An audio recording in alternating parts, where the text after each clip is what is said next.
Yeah. Toto je o skutočnom živote. O chlapovi, čo maká, aj keď sa svet netočí. Gabo, Liptovská Teplička, Poprad. Počúvaj.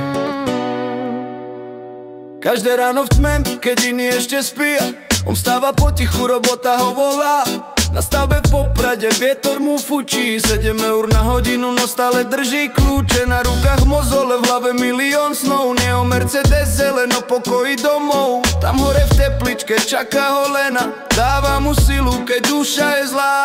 7 eur, no srdce má zlato, aj keď má málo, vždy dáva na 100. Život ťažký, no stále ide, Gabo sa nevzdá, aj keď ho bije.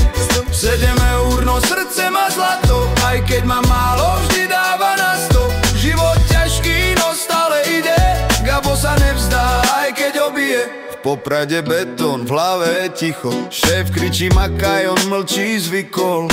Ruky bolia, no neplače nikdy, v srdci nosí vieru, že raz to zmení. Cez víkend doma smiech, deti stôl, aj keď len chvíľu má pocit, že bol. Horí dym z komína, hviezdy svietia, Liptovská zem, tam duša letí, hej. 7 eur, no srdce má zlato, aj keď má málo, vždy dáva na 100.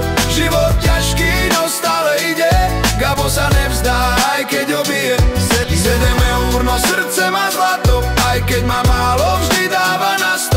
Život ťažký, no stále ide, Gabo sa nevzdá, aj keď ho bije.